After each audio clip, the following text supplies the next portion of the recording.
हाँ, अब आए ना आप। नमस्कार। देख रहे हैं? मैं देख रहा हूँ। आप दिख रहे हैं, आप बिल्कुल दिख रहे हैं। ठीक है, अभी वो ठीक है। कैमरे को थोड़ा चेहरा सही नहीं दिख रहा है, थोड़ा पीछे हो जाए। ये देखें। ले, बिल्कुल बिल्कुल बिल्कुल मुझे बिल्कुल, ऐसे मेरा आपसे चेहरा बात नहीं करते दिख रहा है। बात। लेकिन हमें दिख रहा है, हमें चलिए, दिख रहा ठीक है, है। ठीक है। तो मतलब लोगों को दिखाई पड़ रहा होगा, जी, जी। है ना? तो आपका स्वागत है मेरी तरफ। मेरी जगह पे कैलाश जी ने आपका स्वागत कर दिया कि आप दिखाई पड़ गए हैं। जी, जी। ठीक है। मतलब आपसे बहुत सारे लोग बात करना चाहते हैं, मतलब जानना चाहते हैं आपके बारे में जी, जी। कि आप इतने सालों से थिएटर कर रहे हैं। कितने साल हो गए आपको थिएटर करते हुए? कम से कम 1990 के शुरुआत में 89 में शुरू किया मैंने थिएटर। तो कानपुर। थिएटर करने के पीछे क्या? तो कानपुर में, अच्छा। तो मतलब क्या सोच के आपने थिएटर शुरू किया, कैसे शुरू किया? कुछ ऐसे ही कुछ स्थितियां बनी। शौक शौक में शुरू में दूसरों को करते देखा, ये भी नई चीज है, नाटक करके देखते हैं। हम्म। तो हम्म। एक हमारे मित्र हुआ करते थे, मनोहर गलानी। वो एक जी। नाटक कर रहे थे मोहन राकेश का। एक कहानी हम्म। है, 1226/7। उस कहानी हम्म। को वो कर रहे थे नुक्कड़ नाटक के फॉर्मेट पे। हम्म। तो उसी के लिए इकट्ठा होते थे। वहां से ये कीड़ा लगा मुझे। और उसके बाद कीड़ा, क्या बात है। थोड़ा सा अगर आप पीछे हो जाए तो और अच्छे दिखाई पड़ेंगे, थोड़े से पीछे हो जाए। ठीक है। हाँ हाँ हाँ। हाँ, यहाँ से, हाँ जी जी जी। सॉरी डिस्टर्ब किया आपको, नहीं, हाँ नहीं, नहीं, बोलिए। नहीं, ठीक है, ठीक है।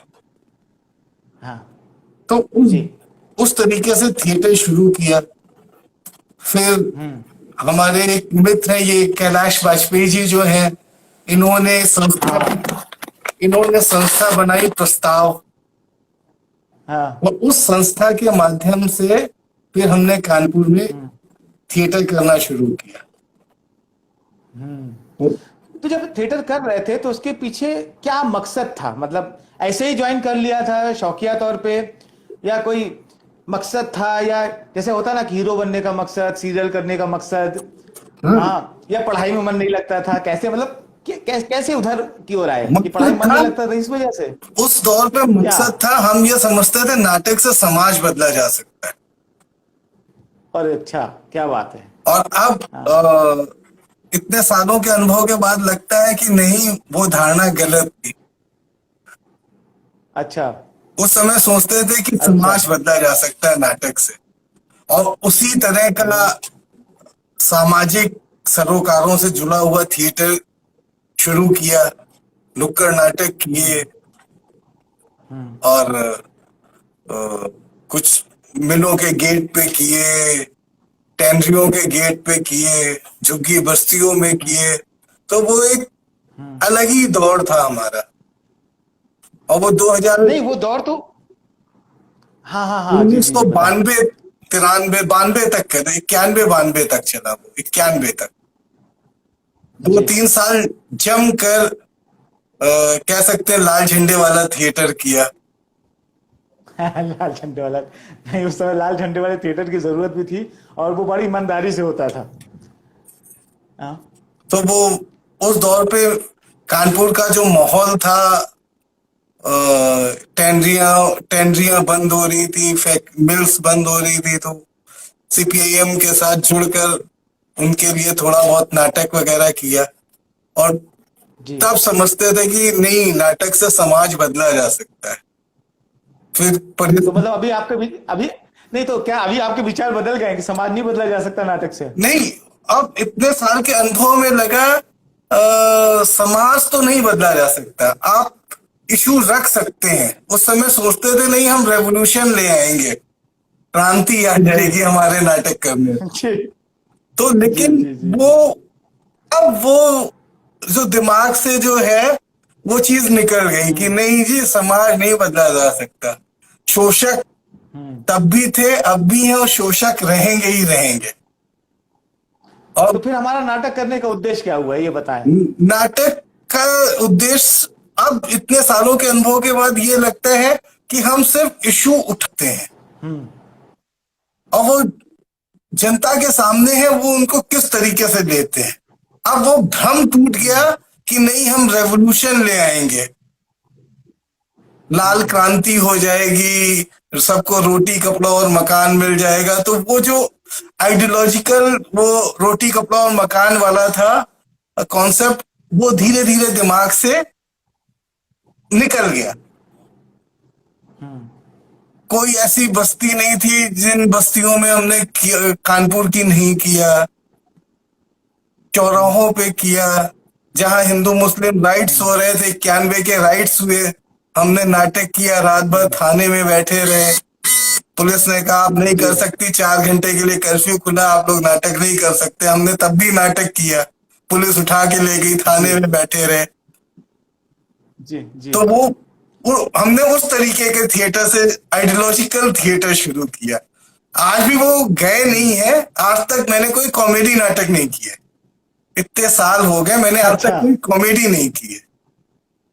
जी जी जी जी वो हमेशा इशू बेस्ड ही नाटक किया है। और उस समय धीरे धीरे आवश्यकताएं बदलती गई समय के साथ की। थोड़ा थोड़ा सा पीछे हो जाए, थोड़ा सा पीछे हो जाए, क्योंकि सिर्फ चेहरा ही दिखाई पड़ रहा है, तो ठीक है। आपको लोग देखना चाहें, थोड़ा सा कैमरे को मतलब डाउन कर दें, तो आप पूरे पूरे दिखाई पड़ेंगे। हाँ हाँ, और थोड़ा सा, हाँ ये, और थोड़ा डाउन कर दें। हेलो सर, सर थोड़ा सा डाउन कर दें। जी जी, आप बहुत बढ़िया, बहुत बढ़िया, ये बहुत बढ़िया है सर, ऐसे ही रहने दीजिए। जी सर। हाँ गोविंद भाई। जी हाँ, तो आप बता रहे थे कि बनारस में आप मतलब कानपुर में आपने कैसे थिएटर किया, इशू थिएटर किए। वो सच में एक दौर था जब इशू बेस्ड और इप्टा थी, इप्टा का भी बड़ा जोर था, है ना। तो मतलब उसमें ऐसा भी तो कोई मोमेंट होगा ना जो जिसने बड़ा प्रभावित किया होगा, या कुछ डायरेक्टर्स ऐसे होंगे जिनके साथ आपने काम किया जो भी आपको याद हो, जिनका स्टाइल या काम करने का तरीका मतलब आपको अच्छा लगा, जिससे आप बहुत प्रभावित हुए। अ, नुक्कड़ नाटक तो कर ही रहे थे, और हाँ। 1990 था शायद, 90 में उत्तर हम्म। प्रदेश संगीत नाटक एकेडमी ने डायरेक्शन सब्जेक्ट पर एक वर्कशॉप रखी। उसमें जी उत्तरांचल भी यूपी में ही था, 20 लोग थे चुने गए उसमें। उसमें कानपुर से मैं भी था, और सबसे कम उम्र का मैं ही था। वो 20 लोगों में सबसे कम एज का मैं ही था। जी। और वो वर्क डायरेक्शन जी। सब्जेक्ट पे वो वर्कशॉप थी, वो कंडक्ट कर रहे थे पीएम शाह साहब। अच्छा अच्छा पीएम अच्छा शाह अच्छा। साहब, वो 1 महीने की करीब वर्कशॉप थी डायरेक्शन सब्जेक्ट में, जहाँ पे बेसिक स्ट्रक्चर सीखा। वो नुक्कड़ नाटक वाले कॉन्सेप्ट से निकल कर धीरे धीरे मंच की तरफ, लाइट सेट कॉस्ट्यूम इन सब चीजों पे, फिर प्रोसीनियम थिएटर किया। पहले भी कर रहा था प्रोसीनियम थिएटर, लेकिन बहुत कम संख्या में कर रहा था। फिर जी प्रोसीनियम थिएटर शुरू हो गया, और कई ग्रुप्स थे कानपुर के जिनके साथ किया। एकजुट था, अनुकृति थी, और एक दो ग्रुप आधार था। कई जी ग्रुप्स के साथ जुड़ के काम किया, मतलब कि किसी के साथ बन के काम नहीं किया, इसी ग्रुप का हूँ। और फिर जी 91 में जब डायरेक्शन वर्कशॉप करके आया, तो जी कैलाश वाजपेयी जी उत्तर प्रदेश सीमेंट कॉर्पोरेशन में काम करते थे। तो जी वो हमारा एक अड्डा बना, जहाँ पे हम ऊपर छत में रिहर्सल करते थे। वहीं से हमारे नाटक की शुरुआत हुई, ढंग से जिसे कहना चाहिए। और पहला अच्छा, डायरेक्शन ढंग से। मैंने किया उसी दौरान में, नाटक था रणबिंद। हम्म। अच्छा, और तो आपको पहला पहला प्ले कर मतलब जब कर रहे थे तो क्या मतलब क्या प्रोसेस था, या क्या क्या डर था, या क्या फीलिंग थी आपकी जब आप डायरेक्ट कर रहे थे, क्योंकि जब पहली बार करो तो बहुत सारी चीजें चलती हैं, तो तो आपने उस समय क्या महसूस। उस समय ये था, हाँ। उत्तर प्रदेश संगीत नाटक एकेडमी ने हमसे ये कहा था, आप लोगों को हमने डायरेक्शन का प्रशिक्षण दिया है, आप लोग अपने अपने क्षेत्रों में जाएं, जब भी नाटक करेंगे हम आपको हॉल, लाइट और ये बेसिक और पब्लिसिटी, ये हम आपको प्रोवाइड कराएंगे। यहाँ आया तो ले देकर 3-4 संस्थाएं थी, दर्पण थी, इप्टा थी, 2-3 संस्थाएं थी। अब ये हुआ था कि हम करें कैसे। तो कैलाश वाजपेयी जी के मार्गदर्शन पे हमने एक संस्था बनाई, उन्होंने फाउंडेशन रखी, उस संस्था का नाम रखा प्रस्ताव। उन्हीं के जी जी टेरेस जी पे, ऑफिस के टेरेस पे हमने रिहर्सल शुरू की, जी और वो हमारा अड्डा बना, वो 2-3 साल चला, और वहां से जी। हमने नाटक की शुरुआत की। और सही है। ना नौकरी थी, और फुल टाइमर थिएटर कर रहे थे उस समय।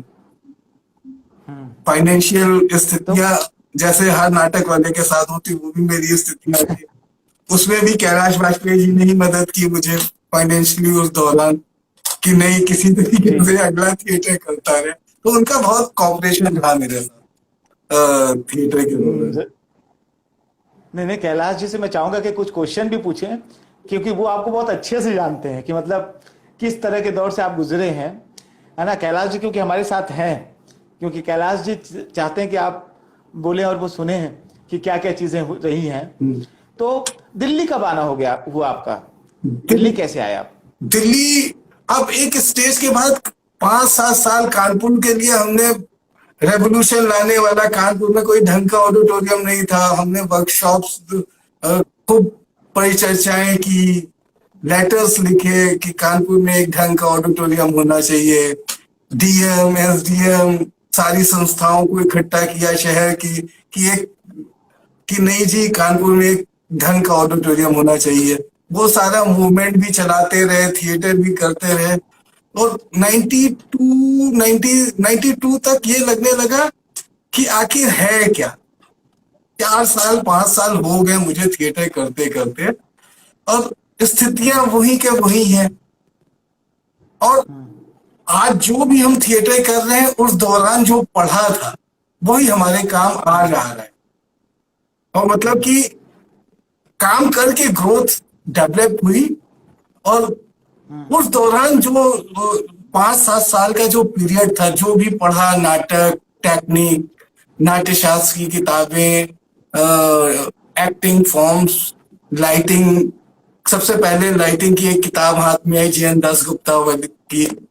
तो पहली किताब लाइटिंग की मैंने वही पढ़ी, और कभी भी ध्यान नहीं था जी कि हम कभी लाइट्स भी करेंगे, लाइट ध्यान ही नहीं था। तो वो नाटक उस दौरान शुरू किया, जब 92 हो गया, तो लगने लगा, एक ठहराव सा लगने लगा कि हर 3 महीने 2.5 महीने में हम एक नाटक करते हैं, 24 घंटे से वो, और सिगरेट, चाय, सिगरेट, और वो वही लाइफ बनती जा रही थी। एक ठहराव सा लग रहा था। उसी दौरान एक विज्ञापन आया अखबार में, कैलाश जी ने ही दिया वो। अखबार में एक विज्ञापन था राष्ट्रीय नाट्य विद्यालय का, थिएटर टेक्निक्स की वर्कशॉप ऑर्गेनाइज कर रही है। जी ये बात है जी 93 की। 93 में मैं बहुत लाइटली आया कि हो, करना है नहीं करना है, आ गया दिल्ली। और उसमें भी 20 लोग 22 लोग थे उस वर्कशॉप में। उसमें आपके स्टाफ के वर्गीस था, बरुआ थे, 2 लोग आपके राष्ट्रीय नाट्य विद्यालय के लोग थे, और बाकी 17-18 लोग पूरे देश भर से थे। तो जिस जी। दौरान स्कूल बंद हो जाता था, वो चलन कीर्ति जी के समय शुरू हुआ था, 3 साल वो चला। उस साल टेक्निकल अच्छा। वर्कशॉप थी, और अगले साल जब स्कूल बंद हो जाता है, जब जितने 2 1.5 2 महीने जो बंद रहता, उस दौरान वो वर्कशॉप शुरू की थी उन्होंने। और ये 20-22 लोग जी ही हम लोग थे पूरे देश भर से। और अगले साल वो प्रोडक्शन वर्कशॉप में कन्वर्ट हो गई। एक साल टेक्निकल वर्कशॉप थी, अगले साल वो प्रोडक्शन वर्कशॉप थी। बैरी जॉन ने एक प्रोडक्शन किया था फिर। तो वो टेक्निकल वर्कशॉप जब थी, दिल्ली आया तो मेरे पास खोने के लिए कुछ भी नहीं था जब दिल्ली आया। तो उसी दौरान, और यहाँ कानपुर में रहते हुए मैं नाटक को लेके एक न्यूज़पेपर छपता है नॉर्दर्न इंडिया से, दैनिक आज, उसमें मैं लिखता रहता था नाटक के बारे में। नुक्कड़ नाटक से क्या हो सकता है, थिएटर की टेक्निक्स क्या है। तो वो आर्टिकल हर फ्राइडे को छपता था, वो कला और संस्कृति का। अब तो वो कल्चर ही खत्म हो गया, लगभग पूरे देश से आर्ट एंड कल्चर का पन्ना भी कहीं छपता हो। तो उस दौरान वो कल्चर था कि आर्ट एंड कल्चर का पेज छपता था और मैंने लिखता था। जब दिल्ली आया इधर, अच्छा ये, हाँ, हाँ हाँ हाँ, बोलिए बोलिए। जब मैं दिल्ली आया, नहीं क्योंकि, नहीं नहीं, दिल्ली आने से पहले अंजनी शुक्ला जी थे कोई, हाँ हाँ, कानपुर में, कानपुर बहुत अच्छे।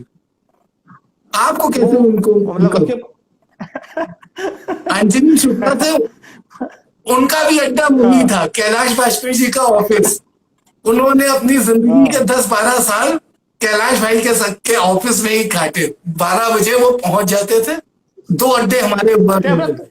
कैमरा कैमरा थोड़ा नीचे से कीजिए ना, कैमरा थोड़ा थोड़ा सा नीचे कर लीजिए कि आप पूरा दिखाई पड़े हमें। ये हाँ हाँ, ये ऐसे ऐसे ऐसे ऐसे। एक्चुअली मुझे कैलाश जी ने बताया अभी अभी कि अंजनी जी के बारे में भूल रहे हैं ये, तो इनसे अंजनी जी के बारे में पूछिए। अंजनी शुक्ला जी वो थे जिन्होंने हमें उस हाँ दौर, मतलब कि एनएसडी से जितने भी डायरेक्टर जाते थे, चाहे वो तपरारी जी, बंशी कौल या जो भी जाते थे, तो उन्होंने बहुत कुछ लिखा। बहुत जीनियस आदमी थे वो, अंजनी शुक्ला।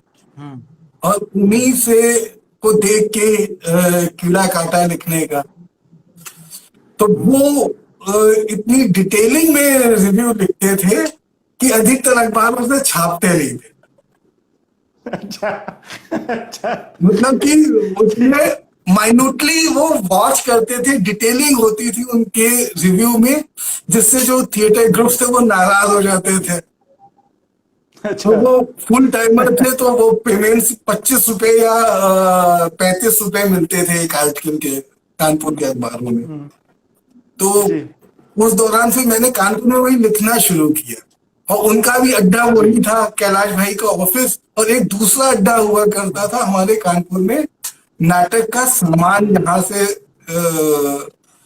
सेट और कॉस्ट्यूम सप्लाई होती थी, वो थे नौशाद हुसैन साहब। जी उनके यहाँ मीटिंग होती थी, मतलब कि सुबह 12 बजे से 9 बजे से 10 बजे से 2-3 बजे तक कैलाश भाई का office. Sir, can you imagine, एक सरकारी ऑफिस को हमने, ये कैलाश भाई के ऑफिस को एक नाटक का अड्डा बना रखा था। उनके कारण उनका जो पूरा स्टाफ था वो भी बहुत कोऑपरेटिव हो गया था, नाटक फ्रेंडली हो गया था। तो ये कभी तो उनकी नाटक की खासियत है। उनकी छत में हम रिहर्सल करते थे, और 4 बजे के बाद हमने जब प्रस्ताव की थोड़ी सी इमेज हो गई, हम रेगुलर थिएटर करने लगे। शुरू का हमारा एक नाटक था नींद आने तक, नरेंद्र कोहली की स्टोरी थी। जी और वो हमने जब जी आके किया तो वो लोगों ने बहुत पसंद किया। फिर हमारा अड्डा बन गया क्राइस्ट चर्च कॉलेज। तो वो 2 बजे हम चले जाते थे हम लोग, हमारा अड्डा हो जाता था नौशाद हुसैन की दुकान में।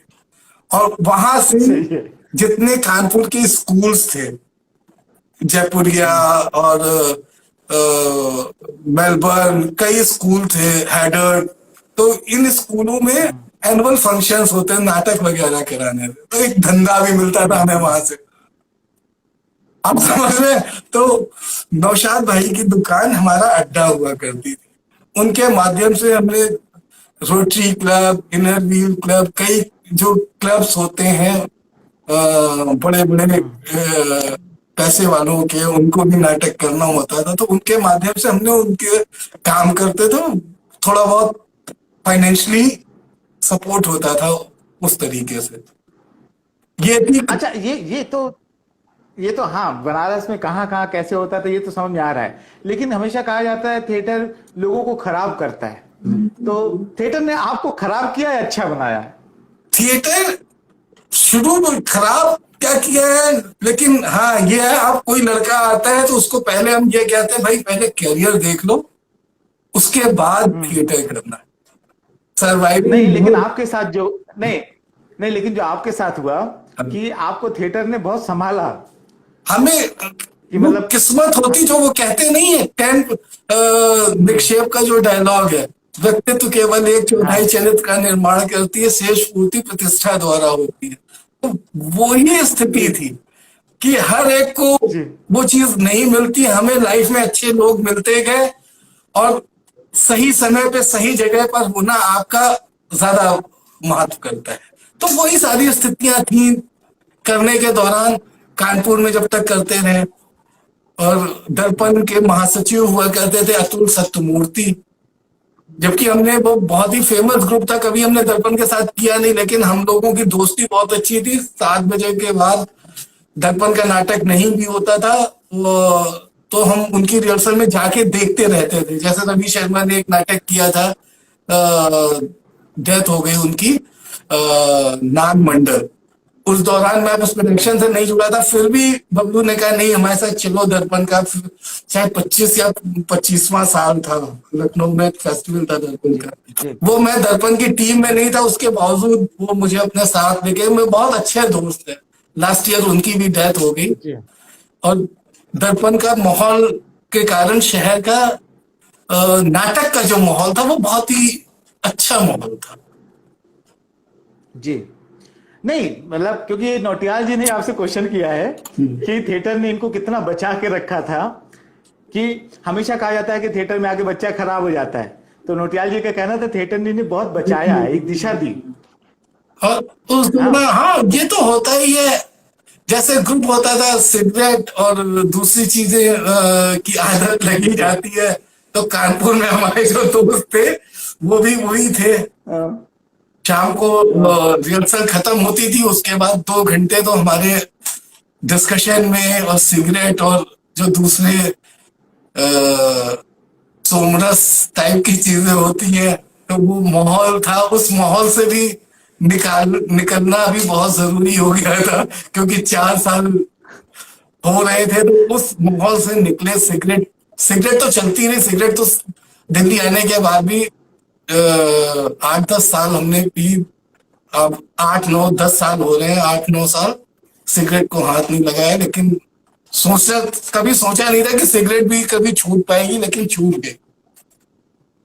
नहीं नहीं, थिएटर बहुत सारी चीज छुटा देता है, अच्छे काम भी हमें सिखाता है, ऐसा नहीं हाँ है ना? कि मतलब हमेशा लोग कहते हैं थिएटर खराब करता है, थिएटर में ये खराबी वो खराबी, लेकिन मैं कहूं, मैं अपने बारे में भी कहूं तो थिएटर में आके जितना मैंने पढ़ाई की उससे पहले मैंने कभी पढ़ाई नहीं की। तो थिएटर हमें बहुत सारी अच्छी आदतें भी देता है। तो अब ये क्वेश्चन है, जब दिल्ली आए तो क्या हुआ? दिल्ली तो आ गया पीएनएसडी के लिए कि एनएसडी करेंगे, फिर क्या हुआ दिल्ली में आके? तो मैंने वो टेक्निकल वर्कशॉप की, उसी दौरान मैंने शाहजी मिले। शाहजी ने कहा चलो अच्छा हाँ है। मैंने कहा सर स्कूल करना चाह रहा हूँ, मैं सोच रहा हूँ भर दूं।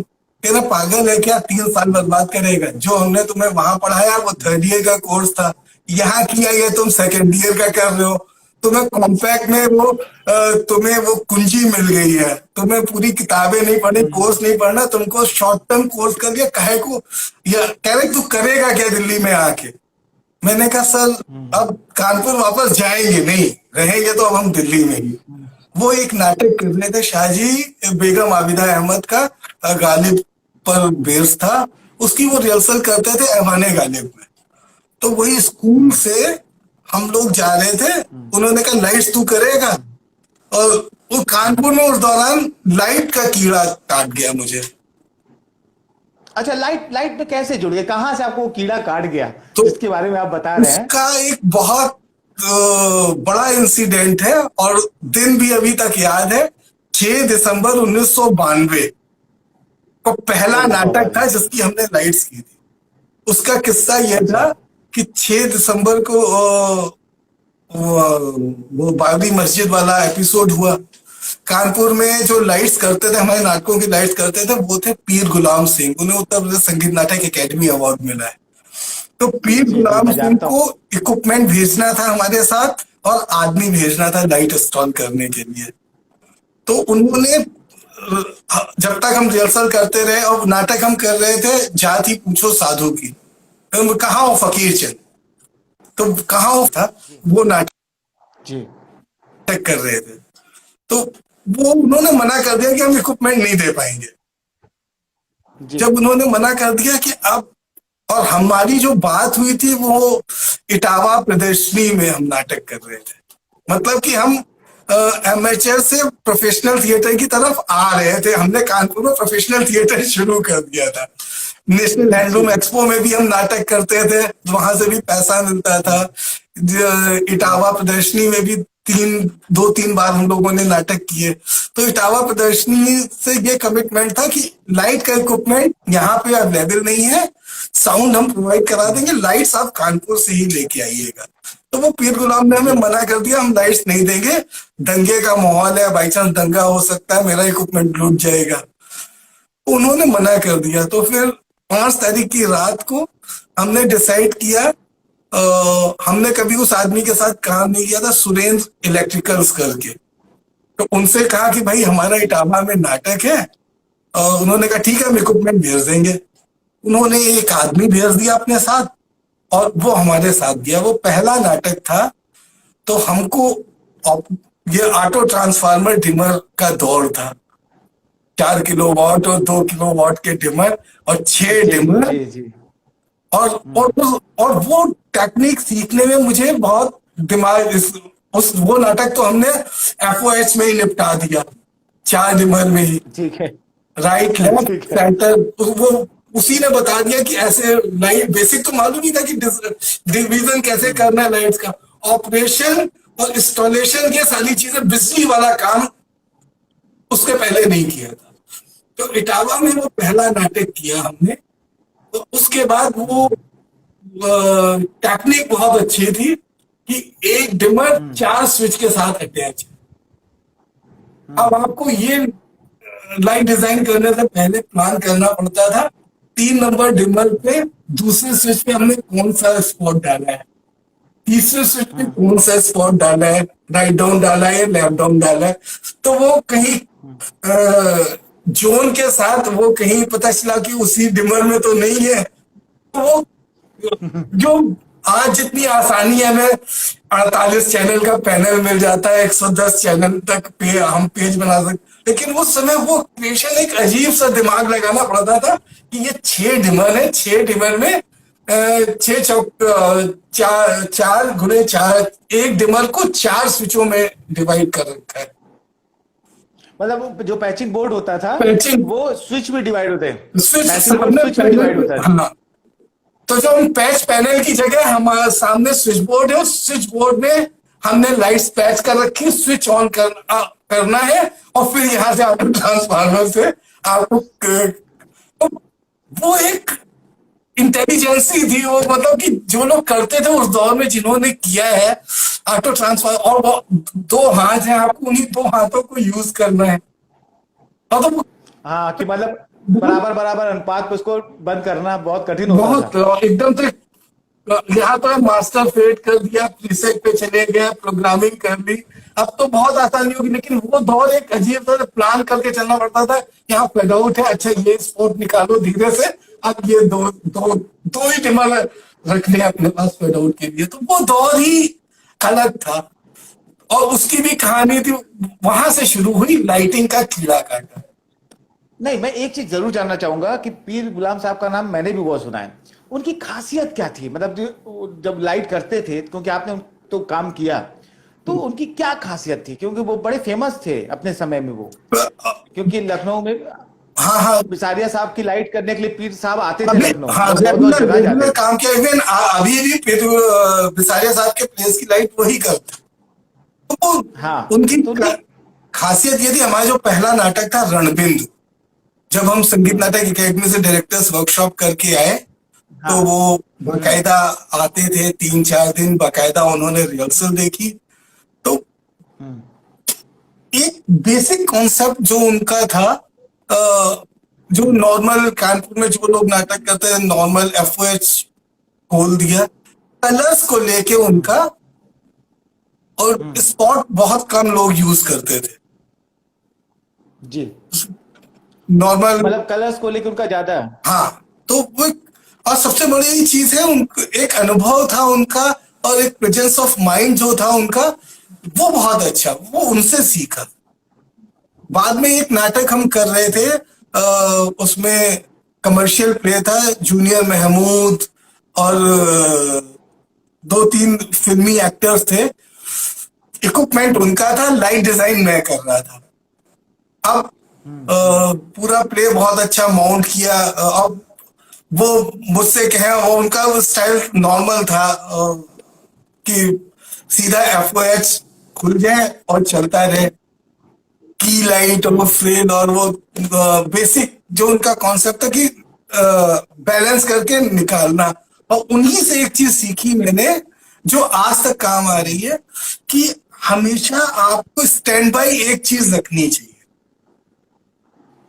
और और एक वो तो चीज है। बेसिक पढ़ाई गई, वो सुरेश जी ने भी पढ़ाया और रामामूर्ति साहब ने भी पढ़ाया, कि बल्ब की कोई उम्र नहीं होती है। वो तो है। कि वो तो है। आपने ऑन किया, बल्ब उस समय भी उड़ सकता है, चलते सीन में भी उड़ सकता है।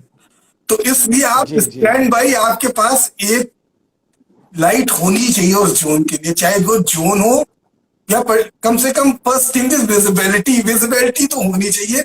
स्टैंड बाई एक चीज रखनी चाहिए। तो वो गांठ वो तो आज ही है। तक मैंने बांध के रखी। वो वहां पीर गुलाम का बेसिक कॉन्सेप्ट था कि अगर PC उड़ जाए तो कम से कम जोन तो जलेगा। और वो मेरे नाटक में हुआ कि हाँ मैंने पूछा उनसे, दादा आप तो कह रहे थे कि वहां पे हम ग्रीन स्पॉट आएगा, लेकिन वो ग्रीन स्पॉट तो आया नहीं। उन्होंने कहा वो हाँ। लैंप उड़ गया चलते शो में। वो उस समय वो सुराही वाली छोटी 500 वाट की आती थी, baby baby baby, baby spot आते थे। Baby spot. वो तो मॉडर्न की, वो तो लंबी वाली, वो एक सुराही की तरीके से होती थी 500 वाट की। और वो लंबा जी वाला लैंप लगता था, टंगस्टन लैंप लगता था। तो वो जी। उड़ गया उनका। उन्होंने कहा तुम्हें मालूम है, तुम्हारा हम्म तुम तो दोगे 700 रुपए, उतने का हम्म हमारा एक लैंप उड़ गया। हम्म। तो वो जी पैसा जी तो था ही नहीं थिएटर में, लेकिन उसके बाद भी डिवोशन जी। उन लोगों ने बहुत कानपुर थिएटर के लिए बहुत योगदान है पीर गुलाम और नौशाद हुसैन का। बहुत कॉपरेट किया, हम्म। थिएटर होता रहा रेगुलर। तो वो अच्छा, ये उड़ीसा में क्या हुआ था लाइट को लेके?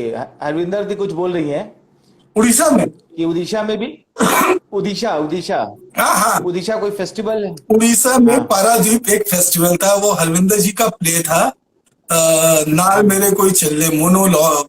वो बहुत अच्छा करती हैं। किस्मत हम्म। खराब है कि दिल्ली के दर्शकों की भी और हम लोगों की कि एक अच्छी एक्ट्रेस दिल्ली से में है नहीं।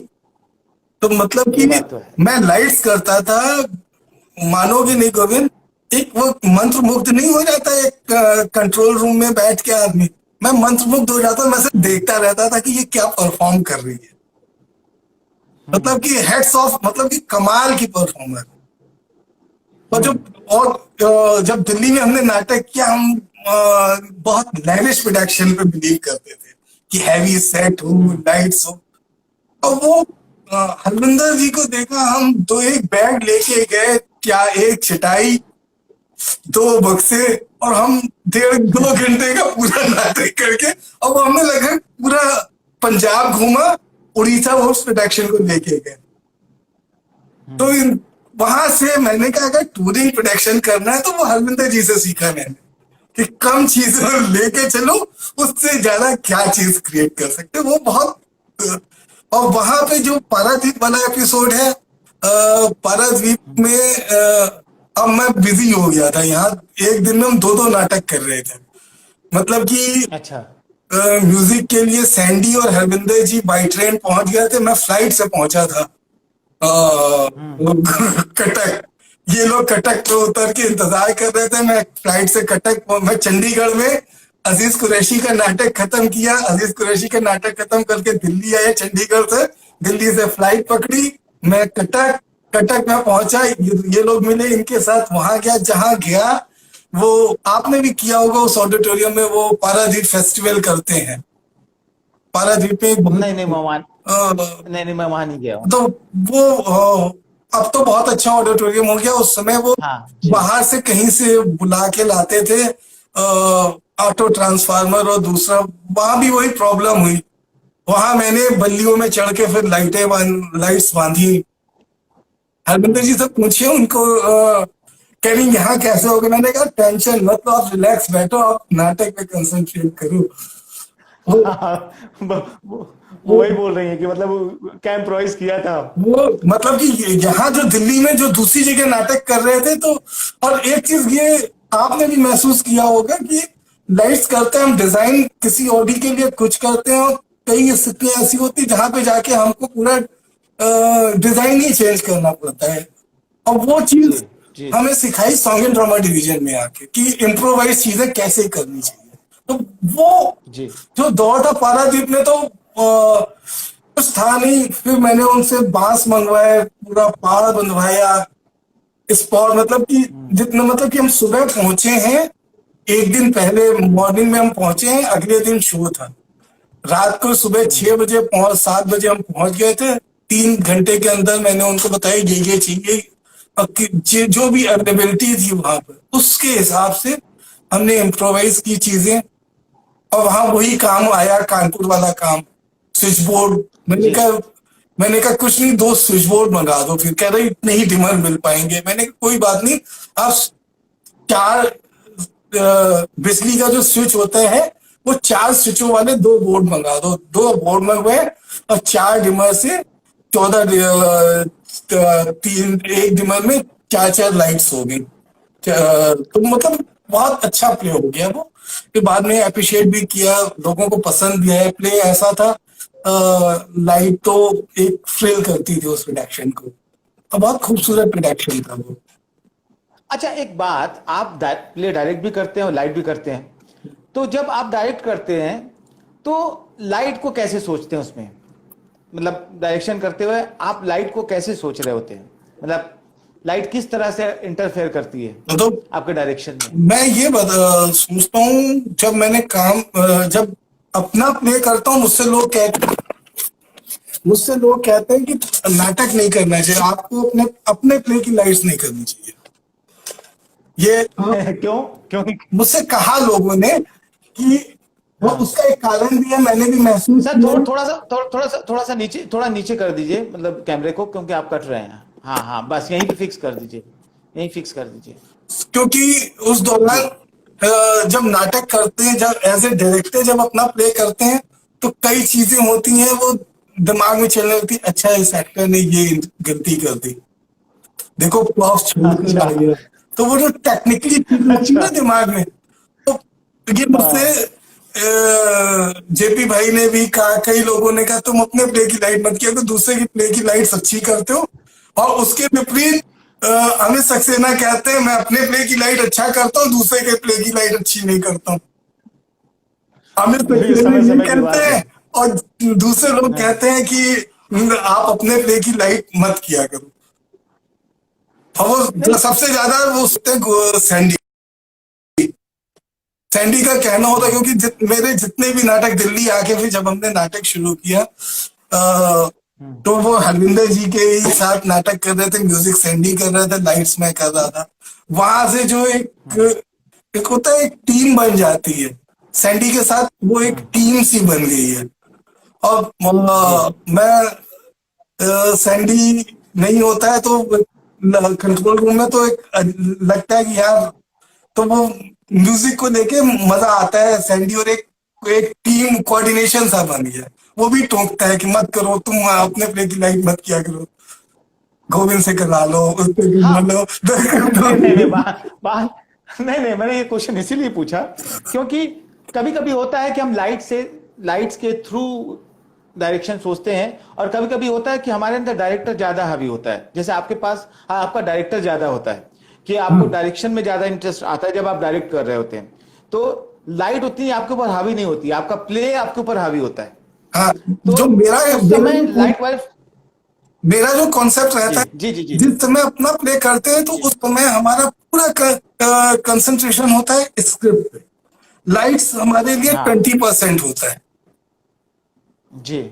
सिर्फ ये तो वही है कि जैसे जब एज ए डायरेक्टर, हाँ हाँ जी हाँ जी एज ए डायरेक्टर हम लाइट्स को हम एक थ्रिल की तरह मानते हैं कि हमारा वही सही है। है पूरा तो नाटक का स्ट्रक्चर क्या है, कैरेक्टराइजेशन क्या है, कैरेक्टर ग्रूम कैसे करने हैं, और सिर्फ एक थ्रिल की तरीके से आए लाइन, इतना मैं करता हूँ। लेकिन हाँ, और ये जरूर रहता है कि टेक्निकली कुछ गेम, फिर जब ये लग जाता है, जब ये तो हमने प्लान किया, फिर जब एक स्टेज पे आ जाता है, नाटक देखते हैं, नहीं यार ये एक्टर कमजोर कर रहा है, ये सीन कमजोर जा रहा है, इसमें कुछ गिमिक्स जी होने चाहिए, तो वो फिर लाइट के जी। को गिमिक्स की तरीके से यूज करते हैं फिर अपने नाटक में, जहां लगता है कि तो ऐसा कोई प्ले तो ऐसा कोई प्ले बताइए ना, कहाँ कहाँ कैसा गिमिक्स यूज किया है जो आपको आज भी आनंद देता है याद करके कि ये गिमिक्स में बहुत मजे आए थे। जैसे एक लाइट एंड साउंड था, लाइट एंड साउंड का मैं हाँ उदाहरण दे रहा हूँ क्योंकि नाटक के अलावा अधिकतर जब सॉन्ग एंड ड्रामा डिवीजन गया तो वहां लाइट एंड साउंड ही किया हमने। तो वहां एक चीज होती थी सॉन्ग एंड ड्रामा डिवीजन में, हम जब मैंने ज्वाइन किया उसके पहले जो भी लाइट एंड साउंड की होती थी, तो सामने दो पोल होते थे, सिर्फ एफओएच पड़ता था। तो मैंने जाने के बाद वहां पे एक 3 डायमेंशनल सेटअप शुरू किया ओपन में, जहां 200 फीट के ग्राउंड पर 5 60 बाई 40 और 30 बाई 40 के सेंटर स्टेज 60 बाई 40 है, और बाकी के साइड के जो दो स्टेज है 40 बाई 30 30 बाई 20, इस तरीके के 5 स्टेज हैं। तो उन 5 स्टेज पे पहले होता क्या था, ये लोग करते थे इल्यूमिनेशन होता था कि स्टेज जल गया और मूड हुआ, कलर हो गया। तो मैंने लाइट एंड साउंड में 3 डायमेंशनल अप्रोच के साथ काम करना शुरू किया। तो मैंने जो ये सिर्फ साइड में यूज करते थे, तो मैंने साइड में सेंटर पे एक पोल लेकर साइड में एक पोल सेकंड, इस तरीके से उससे साइड के भी इधर के दोनों स्टेज भी कवर करते थे, सेंटर स्टेज भी कवर करते थे, तो वो हो जाता था। तो वो एक जब मैंने सॉन्ग एंड ड्रामा डिवीजन में आया तो मैंने 3 डायमेंशनल शुरू किया।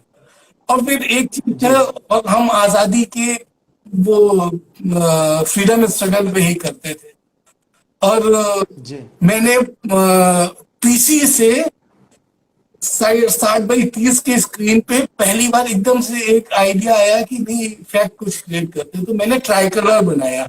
कर्टन कॉल होती है, 150-200 एक्टर ऑन स्टेज आते हैं मशाल लेकर, सारे स्टेज पे खड़े होते हैं, पीछे 30 फीट का साइड, मतलब कि जमीन से 12 फीट ऊपर हाइट पर अपर लेवल है, अपर लेवल के ऊपर 30 फीट का स्क्रीन है, वो बिल्कुल खाली रहता था।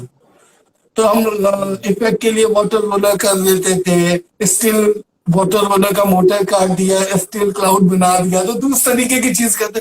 और कर्टन कॉल पे मेरे दिमाग में मैंने कहा यार सब कुछ हम कर लेते हैं, या तो वो जैसे हम रोटो कलर चला देते हैं साइड पर, तो वो था कि या तो हम साइड पे जो जो हमने साइड 3 कलर की बनाई हुई है, रेड और ब्लू की, या तो हम वो चला दे। मैंने कहा नहीं, ये जो माहौल है वो पूरा देशभक्ति का माहौल है।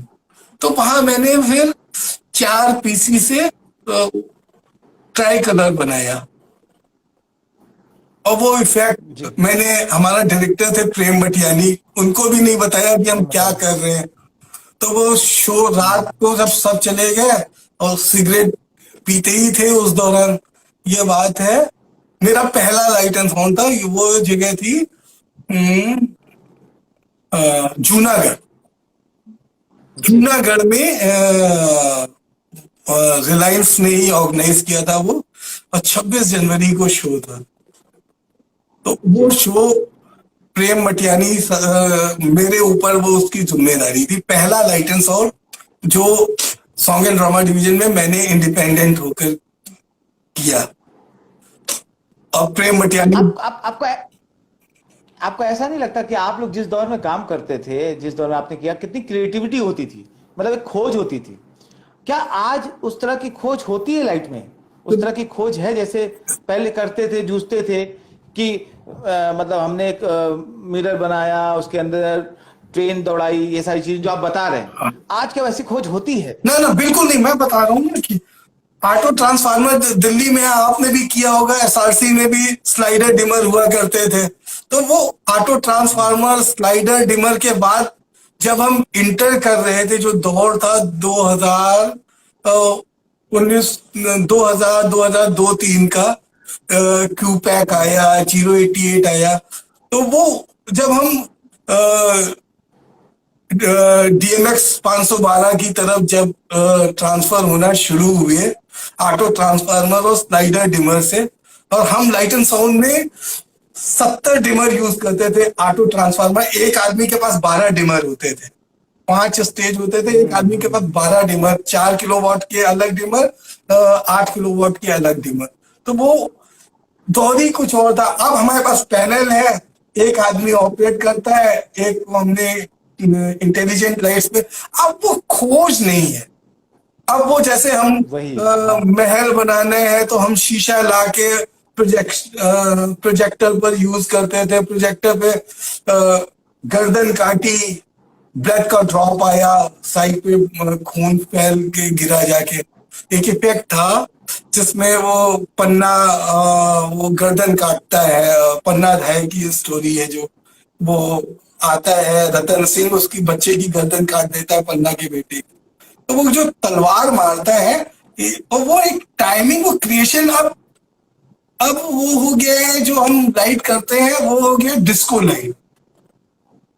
एलईडी आने के बाद तो डिस्को ही हो गया। मैं अभी भी अवॉइड करता हूँ कि जितना हो सके हम एलईडी लाइट्स यूज ना करें, लेकिन मजबूरी ये होती है कि जहां कि वही है कि इक्विपमेंट बढ़ जाता है ज्यादा, कि 4 पार लगाने की जगह 4 पार और पीसी से जो हम इम्पैक्ट लाएंगे तो इसी से 4 कलर आ जाएंगे, चलो फिल कर। जी वो उस मायने में तो बेटर हुआ है कि एलईडी, लेकिन वो एलईडी अवॉइड करना ही हम कोशिश करते हैं, एलईडी ना हो अवॉइड करें, लेकिन मजबूरी में करना ही पड़ता है। तो अब वो खोज नहीं नहीं नहीं, है। उसके पीछे उसके क्योंकि उसके पीछे जो पहले फिल्टर पेपर होते थे उसमें ब्लू के बहुत सारे शेड्स मिलते थे। हाँ आज एक ही ब्लू है हमारे पास, हाँ कि मतलब ब्लू मतलब एलईडी में एक ही ब्लू मिलेगा। हाँ। पहले कितने सारे पेपर छांटते थे हम लोग और 512, कि मतलब 118, मतलब कि हम इवन अभी भी मेरे पास, अभी भी जो मैं दूसरे बाहर कभी काम करता हूँ तो मेरे पास जिस मूड और जिस शेड का मुझे कलर चाहिए, मेरे पास मैंने अपना जैसे गोल्डन 1/4 एम्बर हम यूज ही करते हैं, क्योंकि पार। अब तो लोग नंबर, अब तो कोई रॉस्को और उसको तो याद भी नहीं रखता नहीं, होगा, वो एलईडी क्योंकि अब लगा एलईडी देते हैं, लगा तो 16 हम इवन अभी भी हम सिर्फ रॉस्को की शीट ही खरीदते हैं कि कम से कम वो जो एक इम्पैक्ट है। और 1/4 एम्पर तो मतलब कि पार बिल्कुल ऐसे आती है, चाहे जितना कंट्रोल करने तो वो एक अजीब सा इम्पैक्ट आता है। तो वो बैलेंस करने के लिए हमने फिल्टर तो यूज करना ही करना है। तो वो अब वो चीज नहीं है जैसे इम्पैक्ट हम क्रिएट करते थे। एक लाइटिंग साउंड में हम एक यूज करते, गांधी दांडी यात्रा पे निकल रहे हैं, सीन खत्म होता है, साइड जी पे ट्रेन जा रही है, जी रामधुन चल रही है और ट्रेन जा रही है। वो इफेक्ट जी क्रिएट किया था तापस दा ने। वो जी ट्रेन जा रही है, वो मोटर लगा के सर्किल पे ट्रेन, एक आदमी ट्रेन घुमा रहा है, दूसरा आदमी ट्रीज घुमा रहा है, ट्रेन जा रही है, पेड़ पीछे निकलते जा रहे हैं। तो वो इफेक्ट जो जिसे कहते हैं ना क्रिएशन लाइट, तो वो क्रिएशन खत्म हो गया। और एक बहुत अच्छी बात थी, एक अवार्ड फंक्शन था, उसमें तापस दा ने बहुत अच्छी बात बोली थी कि मुझे जी ये जो घूम के लाइट आती है और एकदम से खड़ी हो जाती है, मुझे इन लाइटों को देख के डर लगने लगा है। डर लगता है जी कि आगे भविष्य में लाइटिंग बचेगी, जिसे हम लाइटिंग कहते हैं, वो बचेगी भी, या लाइटिंग रॉक शो में बदल जाएगी। और आज मैं जी देखता जी हूँ अधिकतर नाटकों की लाइट्स रॉक शो जैसी ही हो जाती। वो नाटक हो, उसकी जरूरत हो तो ठीक है, लेकिन नहीं भी है तो वहां पर भी घूम लाइट सीन चल रहा है, चलते सीन में राइट की लाइट घूम के इस एक्टर पे आ गई। तो वो चीजें जी अब क्योंकि भेड़ चाल है, ये भी चल रहा है तो हम भी उसी दौड़ में हैं।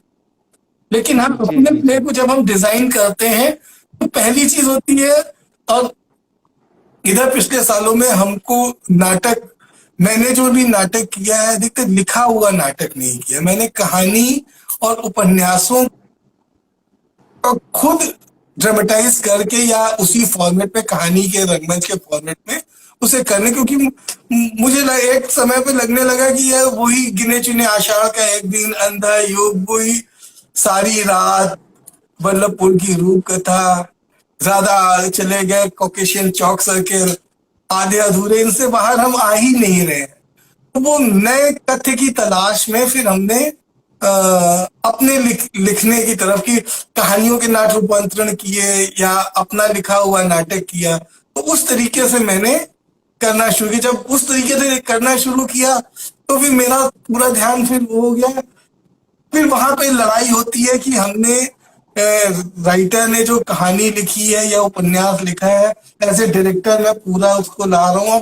फिर वहां लालच हो गया कि नहीं, जितना लिखा है मेरा लिखा, ये मेरे साथ जितने भी लोग काम करते हैं वो मुझसे कहते हैं, हैप्पी को भी यही शिकायत रही कि, और जितने हैं नहीं, एक्टर्स को ये वो तो शिकायत है। रहती है कि आप अपना लिखा काटते नहीं हो।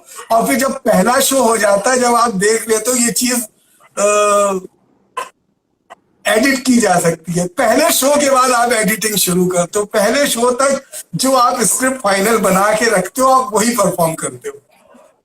वो तो है, क्योंकि पहले मुझे भी तो, आप भी तो देख लो कि क्या निकल के आ रहा है, फिर समझ में आता है ना कि क्या काटना हाँ, है। वो उसमें शिकायत तो होने की बात ही नहीं होती नहीं है। वो कर। अच्छा, एक क्वेश्चन ये है कि आपके पास बहुत सारे बच्चे सीखने आते हैं। हाँ, आजकल के बच्चों में आप क्या अच्छी चीज पाते हैं, मतलब क्या अच्छी चीज है कि मतलब थिएटर को लेके, मतलब उनके अंदर, क्योंकि आप तो बहुत सारे प्ले डायरेक्ट किए हैं, बहुत सारा लाइट किया है, तो लाइट्स के लिए भी आपके पास आते होंगे और थिएटर में एक्टिंग के लिए भी आते होंगे। तो उनके बारे में बताएं, उनके अच्छे के लिए बताएं कि उनको कैसे बिहेव करना चाहिए, कैसे काम करना चाहिए कि वो आगे बढ़े। क्योंकि अभी उस तरह का थिएटर में स्ट्रगल नहीं रहा जिस स्ट्रगल की आप बात कर रहे हैं। तो लोगों के बिहेवियर कैसे होने चाहिए, आप क्या पाते हैं उसमें? नहीं, एक दौर है गोविंद भाई, जिस दौर में हम लोगों ने थिएटर किया है, वो एक जी ठहरा हुआ समय था। जिस जी समय की हम पैदाइश है, हम लोग संधि काल की पैदाइश है, जहां से जी। हम डिजिटल की तरफ हम बढ़ रहे थे। और 2000 में जब हम इंटर कर रहे थे, तो वो हम जो वैक्यूम था, मतलब कि सालों तक हमें कंप्यूटर पे हाथ लगाने में भी डर लगता था कि कहीं सिस्टम उड़ तो नहीं जाएगा। राइट। जो हमारा जो भी था वो रिटर्न हाथ से किया हमने। तो वो कंप्यूटर की तरफ हम जब बढ़ने लगे, तो जिस तरीके से फास्ट हो गई चीजें, हाथ से निकलती चली गई, जो जो क्योंकि हम उस दौर, उस तरीके से हम चेंज नहीं कर पाए अपने आप को। तो जी हम जी उस ठहरे हुए पीरियड की पैदाइश है कि जहां जी डिजिटल की तरफ हम बढ़ रहे थे और ट्रांसफॉर्मेशन चल रहा था। तो वहां जिंदगी भी जी ठहरी हुई थी, हम हमारी इतनी ख्वाहिशें भी नहीं थी। हमें सिर्फ ये था कि अच्छा थिएटर करना है। ये नहीं, ये भी था कि हाँ हम अच्छा काम करें, कभी फिल्म्स में चांस मिलेगा या सीरियल में चांस मिलेगा तो हम वो भी करेंगे। और मेरा एम तो दिल्ली रुकने का तो था ही नहीं, जाना तो बंबई ही था। और जी। स्थितियां ऐसी हो गई कि दिल्ली में ही रुकना पड़ा। तो वो अच्छा, एक एक एक आखिरी क्वेश्चन जो आपने बोला कि मतलब थिएटर कैसे व्यवसायिक हो, मतलब हम आप तो जुड़ गए, लेकिन कैसे हो सकता है, आपको व्यवसाय मिलता गया इसलिए आप कर पा रहे हैं, उसके लिए क्या होना चाहिए? आज होना ये चाहिए। आजकल जो लोग आते हैं ना, लड़के लड़कों के सामने हर चीज क्लियर है। ग्रेजुएशन किया है, 12 करके आए, ग्रेजुएशन चल रही है, वो थिएटर से जुड़ते हो। क्या एक ऑप्शन होता है, या तो स्कूल कर ले 3 साल करके, ग्रेजुएशन करके 10 नाटक कर ले। तो उस मेंटेलिटी से आते हैं थिएटर पे कि नहीं, कि एनएसडी या दूसरे इंस्टीट्यूशन के थ्रू हमारा करना है। और कुछ आते हैं कि वो फास्ट फूड समझते हैं कि आज हमने 2 नाटक जी किए, हम 3 महीने के बाद बॉम्बे चले जाएंगे, कैरियर हमारे सामने फ्यूचर खुला हुआ बैठा होगा। तो अब उस तरीके हम लोग जिस दौर का हमने थिएटर किया उस तरह की ख्वाहिशें नहीं होती थी। ठहराव था, एक डिसिप्लिन था जिसे कहते हैं, वो डिसिप्लिन नहीं है जी अब जी थिएटर में। तो जी जी लाइट्स जी, में तो ये बात तो है। बिल्कुल फास्ट फूड वाले लड़के आते हैं, उनसे कह दो कि बेटा ये लाइट्स उठा के जरा वहां पे रख दो, जी तो वो लाइट्स में तो वो पीढ़ी है ही नहीं जो लाइट्स में काम करे। और थिएटर में एक्टिंग के जी लिए जी तो जी। आते हैं वो बिल्कुल फास्ट फूड की तरीके से, 6 महीने हमको करना है सर, अगले साल ये जिम ज्वाइन कर लिया, ये देखिए मसल्स हैं, मैंने डाइट अपनी सुधार ली, मैं बॉम्बे शिफ्ट हो रहा हूँ। तो ये है। हाँ, मतलब कहने का अभिप्राय ये है कि लोग थिएटर में या फिल्म में या सीरियल में बैक स्टेज को नहीं समझते, जबकि बैक स्टेज से भी आप पैसे अर्न कर सकते हैं, व्यवसायिक बन सकते हैं।